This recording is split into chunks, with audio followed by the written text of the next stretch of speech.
Hello and welcome injectors to my channel that empowers aesthetic excellence. I'm Dr. Bhavna Agarwal and this is the series, the Pro Injector series that I'm doing in which I'm discussing the raging topic, needle versus cannula, the battle of the tools. And in this particular video, we are going to be talking about the safety considerations. So as we all know, in an injector's armamentarium, we have two primary tools, needles and a cannula.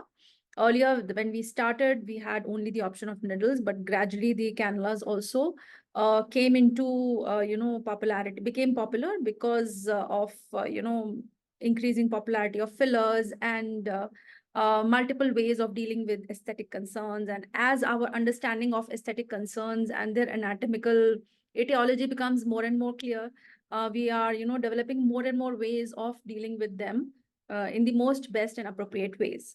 So as of now, needle and the cannula combination works best whenever we are dealing with, facial rejuvenation with dermal fillers.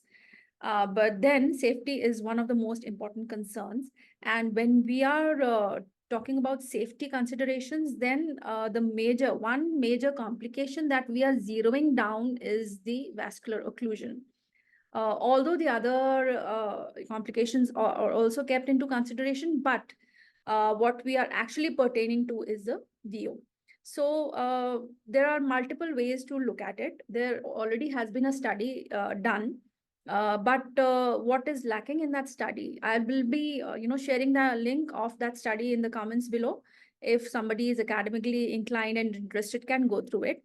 But what is the limiting factor in that study is that, first of all, it is not aesthetic concern specific. The injection site specificity is lacking. And number two, the injector's skill level is also lacking. So if an ideal study has to be done, is there has to be site specific with a particular, injector level skill has to be there.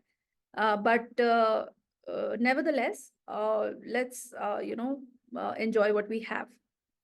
Now, as I mentioned, there are multiple ways of looking at the safety concerns. So the first way to look at it is by the complication itself. So the various complications which can happen with either needle or a cannula are puncturing the blood vessels, bruising and swelling, vascular occlusion, patient discomfort, intravascular injections. And when we consider a needle, almost all the complications are higher when it comes to a needle. And when it comes to cannula, it's a comparatively, lower risk in all these complications. Now, specifically, if we consider vascular occlusion, a needle is at higher risk as compared to the cannula. So this is at one way. This is a one way of looking at it from one parameter. The second way of looking at it is, taking the aesthetic concern into considerations. So there are certain indications where needle and cannula both are generally safe. There are certain indications like lips where cannula is not used, and some where it is not recommended. There are some indications where neither cannula nor needle is recommended. For example, the non-surgical rhinoplasty. And if somebody is doing it, they have to be a very advanced level injector. So it is not for everybody to follow. And then temples and tear troughs, needle is at a higher risk as compared to cannula. So these are the various, concerns, aesthetic concerns. And for each aesthetic concern, a basic, intermediate to advanced level of injector skill has to be there. For beginners, both of these tools are challenges, and they have to go through the grind of going through the, learning curve in themselves. So this is the second way of looking at it. Now, the next way is, again, the third way is by the injector experience that I mentioned. So when someone is a beginner or a novice injector, both needle and cannula are at a higher, using them at any indication would be a higher risk. But a needle is still at a higher risk. So why this is a higher risk? Because the injectors are in a rush to hurry. The new injectors are in rush to, inject. They're in a hurry without giving, a good thought to the underlying anatomy. So I'll be coming to that. So I've discussed three ways of looking at it, and in all the three ways, it seems it comes out as a collective decision that a collective impression rather, that cannulas are comparatively safer as compared to needles. So making the right choice, ultimately, the decision between needles and cannula will depend on the several factors. It includes the treatment area, injector experience, patient-specific considerations, and many practitioners nowadays, they find that the combination approach works best. And the key takeaways so we have is that needles are ideal for precision work, but carry a higher risk of complications. Cannula are safer for larger areas and offer a smoother and less traumatic experience. And the choice is obviously then tailored to each patient's needs, ensuring optimal results and safety.